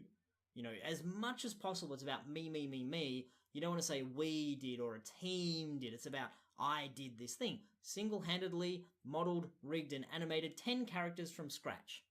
The important part here is 10, and that you did it from scratch. So, okay, here I can see the whole process, and you did 10 of it. That's very tangible. Okay, not so good. Worked on all the game economy for the game. Was responsible for progression and replayability. Now, I've seen this. This is kind of, in the hierarchy of things. The first example I showed you was pretty bad. Tools programming. This one's not as bad and a lot more common, but it's still not getting your point across. Still nowhere near as concrete as it should be. If you were to say built a 500 line, or however many it was, spreadsheet to model the game economy, progression, and replayability, then I can see it in my head. Because a 500 line spreadsheet, that's a big spreadsheet. That's a lot of modeling. That's a lot of economy you're figuring out. And just some really quick examples to give you more depth to this. Created 90 UI game assets for the final build. Prototype 7 game ideas using Unity. Implemented 6-point checklist for all backlog tasks, which reduced Scrum meeting time by half. sketched out 14 mission designs, then created full design documents for the best 3. Implemented or improved 12 different team processes, including daily stand-up, backlog review, and sprint planning. So you tell me it was 12, and then you give me a couple of examples. So if we look at what we've got in here, some are just, I did a bunch of things. Others are, I did this particular skill. Other things are, I did a lot, let me tell you 1 or 2 bits of it. And also other things, and this is the best type where you can talk about accomplishments, where you say what the positive result was. So reduced work time by half, resulted in our game winning 7 awards, resulted in us completing our game on time, got the award for the most dedicated worker, and was rated highest by the team. These things where it's an accomplishment makes it even more tangible and more impressive. Let's look at the structure of your resume, particularly for game jobs. And I've talked already about the formatting, format it how you like, don't make it ugly, don't put too much time into it. And I'm going to show you through my resume template example that you guys have access to, format it how you like, but this is the content I recommend you put in. And I'll explain it in a little bit more detail. So obviously all the stuff in red is just explaining what's going on here. You would remove all the stuff in red. You want to have your name at the top, loud and proud, and then email, your phone number if relevant, and your portfolio if you have a portfolio. These things right at the very top. Make it super easy. Make it clickable if possible. So 99% of the time you're going to be delivering this electronically. Someone's going to be opening it in an email and they want to go click, or they want to go click on your portfolio and go straight to your portfolio. It helps, I believe, to have as a Word document or something that is searchable, because a lot of companies will have an automated search system where they go through and look for keywords. So if you have it as an image, for example, that's you've created in a fancy piece of software and it's an image, it's harder to do that with.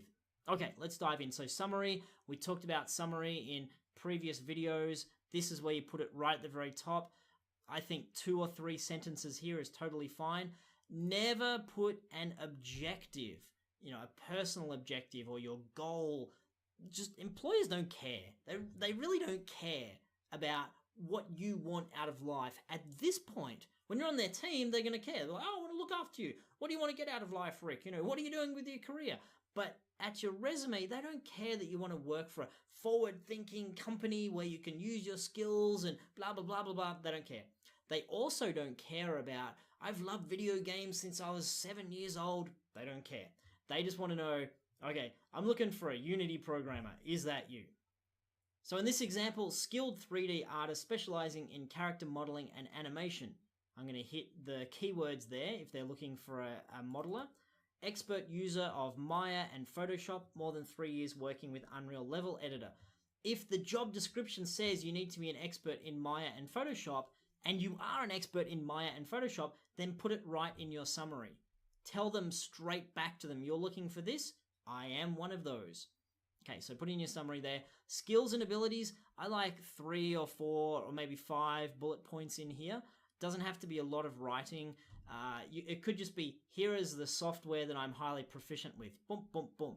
What we've got here in this example, highly skilled using 3D Studio Max, Maya, Photoshop, and After Effects. So the first point here is the software I am good at. Second point, experience implementing assets in UDK or Unreal Engine, Unity, and Valve Source Engine. This is a bit of an older example. Now, then we get into experience. I've only listed 2 examples in here. I think anywhere from 1 to 8 is okay. If you happen to have all these little work that you've done of 1 month each and there's 20 of them, you don't really need to do that. And generally, if you've got 2 or 3 in here, it's going to look substantial. At least 2 or 3 is going to make you look like you've done some work. Or 1 that was for, more than a year. So job title, company name, and you put the dates so people can see when it was, they get the context, and then 2 or 3 bullet points. This is where you need to be very concrete, as we've talked about. Created 20 new characters from scratch, all the way from concept to final model. Completely rebuilt the company's character creation pipeline, reducing rendering time by 50%. received ratings of very good or excellent for every performance review I received. Okay, so that's what you put under there for just examples of being concrete for that job. Now, you probably noticed that I'm going on and on and on about concrete and giving you lots of examples here. That's so that you guys can have plenty of touch points to relate that to your own experience, because if you get this right, it's going to make your resume so much better. Education, put in anything major in here. High school's not really relevant. You can put in courses that you've done, online courses. I think that's relevant, so long as they're decent ones. You know, you don't want to say I watched a YouTube video for an hour. That's a little bit undercooking it. But if you did a course on Udemy or a course on any of those other online portals, I think that's okay. The main thing is tell me what you got out of it. Tell me what your skill now is. So, I might have a diploma of art from such and such school, and then underneath specialized in 3D character modeling and animation. And in terms of this is what I did. And then if there's any sort of award that you won, I think that's okay to have it in here. Just 2 points on education for each of your education points. And then other accomplishments. We've talked about this a couple of times in other videos. This is where you put in anything else that you think will get you some points. And under other accomplishments, I think you can have anywhere from 2 to 7 or 8 points under here. I've listed out a bunch here as just different examples that you might put. Things like participated in game jams, over 300 likes for a character model, created football team, personally dungeon mastered over 100 D&D sessions. This is the sort of thing that's very relevant if you want to be a system designer. That shows that you've got a lot of that system background. Volunteered as a supervisor for a such and such, coached a football team. These sorts of touch points are great if you want to be a producer or a lead or a project manager. Here's a team that I coach. Here's people that I managed. Here's, a community that I set up. It doesn't just have to be in games. That's why we put it under other accomplishments, that you can throw it down under here. One section I didn't mention up here, relevant experience, which is sort of game related. You can have another section which could be other experience. If you've worked at, other organizations, I wouldn't really put in there that you were a shelf stacker at a supermarket per se. Unless that's the only thing you've done, then, you've got to put in something.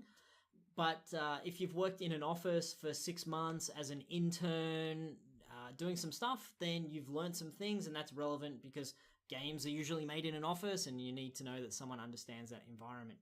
I think about 2 pages is fine. I've talked to a lot of people that say, I can't get my resume to 1 page. What am I going to do? And usually my answer is, well, then make it 2 pages.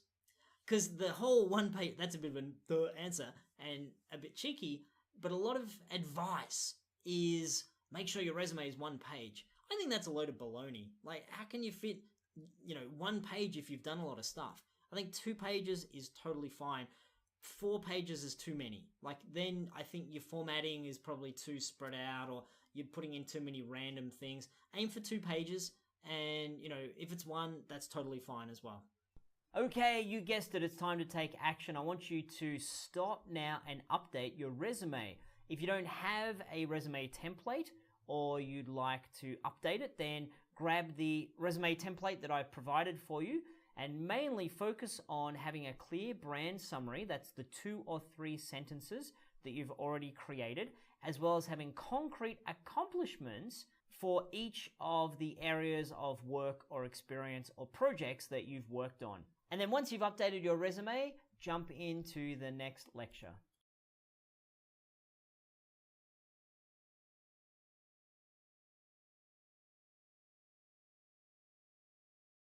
Cover letters are one of those cool things that I think are a little bit out of date. They're back from the time when you actually had to print out or type up your resume, and you needed a letter on top because you'd mailed this to someone. You had to formally, write their address at the top and, dear Mr. Jones, please see attached, here's my address. It's kind of a little bit out of date, but we still use it as an important mechanism for someone to get the information on who the heck we are, what we're applying for, and why it is that we'd be good for a job. Some companies will explicitly ask for it, and others won't ask for it. And I think the ones who don't ask for it, it doesn't hurt you to send it anyway. So if you're wondering what do I do, still send one anyway, even if they don't ask for it. If you're applying through their web page and there's kind of like a form where you fill in things, then attach it as well. You attach here's my resume, and then also attach your cover letter and name it cover letter so it's very clear what it is. If you're emailing someone directly, then you basically put the content of your cover letter into the email. So your email will say, hello Fred, please find attached my resume, and then you go in to talk about yourself. You basically just paste the cover letter right into the email, and there it is. And there's really no right or wrong. If you're emailing someone directly, do you just have a very brief email and then attach your cover letter? Or do you write the email as your cover letter? It doesn't really matter. It's up to you. So let's dissect the anatomy of the cover letter, and I'm going to give you a couple of techniques to make it really easy to write them. The first technique is always use the job description as your guide. As is the case with your resume, where you have to create a very specific resume for every single job you apply to, your cover letter has to be written specifically every single time. If you do one template cover letter, it's not going to hit the points that it needs to hit. And we'll get back to that a little bit more when we go through an example of writing your cover letter, which we're going to do in this video. What's not in your cover letter? Your personal journey story is not in your cover letter. People don't care. They really don't care that you fell in love with games at age 3. They don't care that you're the very first Nintendo you ever owned. They don't care that you met a famous game designer that said words to you and that set you on a path. They don't care. They don't have time for that. They're reading it saying, I need someone who can go onto my team as soon as possible to make 3D character models. Is that you? And they assume that you love to do whatever it is that you're doing. Similarly, they don't care how you first came to love games. They don't care about the mistakes that you've made in the cover letter. In an interview, mistakes are good to talk about, not in the cover letter. They don't want any rambling. They don't want filling or padding or fluff, or I should probably make this cover letter big so there's a lot of stuff in there. They don't care what your goals are, your personal goals or your personal mission or objective or your desires. That doesn't matter at this point. It doesn't matter in the cover letter. They don't want to know. They want to know, what can you do for this guy? What is in the cover letter are tangible things, your skills, your abilities, your knowledge, your experience, your expertise. So it's important to put in things like, I am an expert in Maya. I am very capable with 3D Studio Max. I'm excellent with Photoshop. That's what they want to know. They want to know in the cover letter the things that they're looking for. I'm looking for someone who is a traditional animator with a 2D background. So I'm looking in your cover letter for, I want to see that you're a traditional animator with a 2D background. They want you to answer their questions. Can this person do this? Is this person good at that? Does this person have a degree in such and such? Does this person have a background in that? Have they shipped any games? These are the questions they've got in their mind that they want you to answer. And this is also the point where you can introduce a proof of your value or an artifact or a pre-interview project that we're going to talk about in later videos, where you create a thing just for them to stand out. This is where you would introduce it in your cover letter. I've also attached a such and such that I've created just for you, just for this application. I've also attached a thing that I've been working on. So this is where you say it in your cover letter as well. And as I've mentioned, always write your cover letter with the job description open right next to you. And that's what we're going to do right now. We're going to find a job to apply to. So I've been using these guys as an example a lot throughout this program just because I like them and they have nice, clean job descriptions, which I like a lot. I'm going to go to Naughty Dog and find let's see, a programming for this example. We'll go gameplay programmer, pretty cool job to have. Click on that. Gameplay programmer. There's a little video. Watch the video. Get the flavor of what they're up to. In general, research everything you can about the company, play their games before you write the cover letter, so you can be as spot on as you can. And then read it fully. And let me make this big screen for you. Read it fully so you know exactly what they're looking for, what the role is, what's important about it, what they're going to think is cool about you. You will work closely with the design and art teams, new gameplay features, cool. Movement AI. This is a very creative position, will allow you to work closely with some of the best developers in the world. Wonderful. And hey, I did have a look at this before I showed this to you guys. I want to highlight that even one of the best studios in the world, Naughty Dog, make mistakes in their job description. So under responsibilities, it says bachelor degree in computer science. That's not a responsibility, that's a requirement. And so maybe this part is supposed to be under responsibilities and the heading's in the wrong spot. But what I want you to get out of that is that the people who are writing job descriptions sometimes are experts in job descriptions. And sometimes they're just a dude on the team who's like, I just got to do something. I'll get the template and I'll poop something out. You know, they ask the recruitment, HR people, hey, do you have a template I can work from? Oh, here's the template for the tools programmer. Use that. Okay, well, you know, I'll kind of write it the same way. So job descriptions, you know, are your best guide, but just bear in mind that sometimes they're not perfect, and sometimes they ask for things as, you know, well, I wish I could have someone with 10 years experience. They're going to ask for something, you know, they're going to set the bar very high, but that doesn't mean you can only apply if you hit all of their criteria. So specifically, what you're doing when you look at a job description is you're making a priority list of the most important things for the role. And you want to write that down next to you as you're going through it. If you want to get the job, that is. This is work, right? This is harder work than just like send out the same cover letter over and over. So look to see, and what we'll go through here is, what do you think from this particular role, what is the most important thing for someone to have based upon what they've said here? So they've said we're working with the gameplay team, we need to be creative, we're creating movement, animation, AI, weapons, scripting, you need to have a bachelor's degree, in theory, you know, under requirements, strong math skills with emphasis on 3D math, strong knowledge of C and C++ programming languages, ability to drive and contribute and advance all aspects of the game, console programming experience, passion for playing and developing exceptional games. So what would you say they feel is the most important quality for you to have or important skill for you to have? Usually it's in order of what they put first is the most important, and then the second is second most important, third important, and then often there'll be 10 or 15 of these things in there, and then they start to put in kind of fluff things down the bottom, team player, you know, ability to communicate. Those things are like, yeah, every job needs those. I would say in here that these two are the two most important things that they're looking for. You know, it's probably 1, 2, 3, and then 4, and then 5. This is one of those things that's a little bit of an afterthought, but, you know, good to have.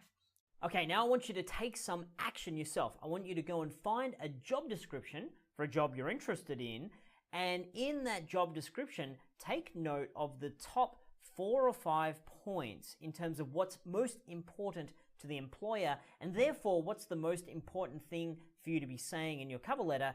And we're going to use that job posting that you've found with its job description for the next part of the video, which is going to be to write a cover letter. So pause the video and do that now, and then come back when you've got that all ready. Okay, welcome back. And here's the structure of the cover letter. Once I figured out the structure, everything became so easy for me. So at the start, you know, dear name, or if it's an email, you can write hello name. I think that's okay. And then 3 paragraphs. It can be 4 if you need to, if you have a little bit of extra stuff in there. You want to have it more than 1. So 3 I like. Paragraph number 1 is your core value statement. Paragraph number 2 is addressing the important criteria from the job description that we just looked at. Paragraph number 3 is your enthusiasm and talking about the company culture and what you like about them and why you want to work for them. So what about them you like? And then wrapping it up, and then at the end, you know, regards and your name, or, you know, sincerely, whatever you write at the end there. So let's go through those paragraphs. Paragraph number 1, your core value statement. Dear Fred, always try to find the person's name if possible. I think it's more powerful to say, hello, Rick, than it is to say, dear sir or madam. If I get the dear sir or madam, I'm like, okay, you obviously haven't paid attention, you haven't put in effort. even if you get the name wrong, even if the HR person's name is Mary, dear Mary, and then it's actually, Bill that's going to be looking at it, that's not so bad. And then your summary. And we've talked about summary in previous videos. This is where you just paste it straight in. So have a look to see if you can push the buttons from the job description, if at all possible. So I'm a level designer. So this example doesn't match the Naughty Dog gameplay example. I've just got, different stuff in here, but I'm a level designer with very strong Unity scripting skills. I have created more than 50 multiplayer maps for various FPS games and pride myself on building mind-blowing puzzles. Or if it's for an art role, you might put in your summary, which is I'm a skilled 3D modeler and texture artist, and I have If you're a programmer, you might say I am a highly capable C++ programmer with 3 finished games that I've worked on, and I have very strong math skills, and I've worked on Okay, so the summary, we've talked about that a bunch. This is where you put it in for the first paragraph. Second paragraph, where I've got the yellow parts in here, this is where you put in your part. I've spent many years perfecting, and let's have a look at the job description here to see what that might be. So we can choose one of our, one of the 2 most important. We'll say programming, C++ for this one. So I've spent many years perfecting my C++ programming skills, which makes me highly proficient at creating interesting and well-structured gameplay moments within games, okay, because they're looking for us to be a gameplay programmer and make gameplay stuff. It's up here, movement, animation, AI, scripting, etc. And then the next sentence, I love the thing that they want. For example, I love 3D math and all that goes with it, and have been a gameplay programmer on a number of occasions. Okay, so, the words aren't so important. Perfecting or, number of occasions, that's not the important part. The formula here is important. This formula is gold. I'm giving you gold here, my friends, is I'm good at doing this thing, which shows that I could do that. I've done a lot of this, which makes me capable of that. I've spent many years this, which makes me a good person doing that thing. I can demonstrate my ability for blah because I have done blah blah many times. So that's the way that you can break it down, by looking at the job description, finding what they want, and then matching it to the stuff that you've done. Passion for playing and developing exceptional games. So I have a very strong passion for games, as evidenced by the 300 games I have in my Steam library and the 12 small Flash mobile games that I've worked on over the past 7 years, whatever it might be. And so I've just got 2 sentences in here. I think you can have 3 or 4, or even 5 in this paragraph if it's starting to get too big. So once you get to, if you've got 6 sentences all up, then break that into 2 paragraphs so it's not a big wall of text. But if they're looking for you to be good at this and have that and experience in that and you've got all those things, then you can break this into 2 paragraphs, this particular part of your cover letter. And then to give you another example, like putting some flesh into this, I've spent many years perfecting my level design scripting skills, which makes me highly proficient at quickly building interesting scenarios and challenges for players. I love working in 3D Studio Max and have been in the role of level designer on a number of occasions, most recently on an action platformer, blah, blah, blah, blah, blah. So that's an example of how it looks. And in paragraph 3, this is all about your enthusiasm, talking about their culture, wrapping up.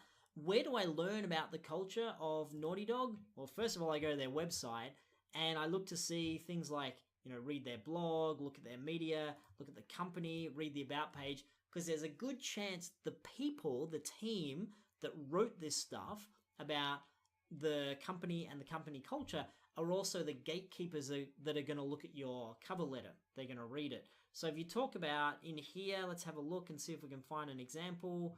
I haven't read through this, so I'm not sure. But for example, they say, we're very family oriented. Our company is one big team. Our goal is to make the best entertainment experiences on the internet. Our goal is to turn games into movies, whatever it might be. You use that in your final paragraph and make sure it's something you're into. Don't just, make it up or BS. I have a huge respect for your company's philosophy of treating everyone like equals, or making the best possible games out there, or pushing mobile game development to its limit, and feel that I can really add a lot of value in the gameplay programmer role. Regards. You could put in here as well your phone number or your best contact details at the end here. So I can best be reached at this telephone number any time of the day, or I can best be reached at this email address. That's okay to have in there. Usually if you got your resume or if you've sent them an email, they've got it already, so they don't need it again, but it doesn't hurt to have it in there. I don't think you need to put any of that extra color like I'm the answer to all your problems, or I look forward to hearing from you at the earliest convenience. It's like, that's, of course you'll hear from them at their earliest convenience. So, I'm to the point when I write these things. I think it's also okay to say that you're a big fan of their games. You love their games. You've been playing their games since you were, age 3, or that you've played all of their games, or you've unlocked a part of their game, the whole way. I think it's okay to have in this paragraph a little bit of that. This is why I love you guys. You don't want to have it too fanboyish. But you want that enthusiasm to come through. You want to show them that I'm really into what you guys are doing and I would love to work with you. Enthusiasm, super important. And as a final point on cover letters, don't overthink it, don't overanalyze it. Just get straight to the point. What do they want? What can I offer? Give them the best possible you and answer their questions and show them that you're the solution to what they're looking for at the moment, and your cover letter will read excellently.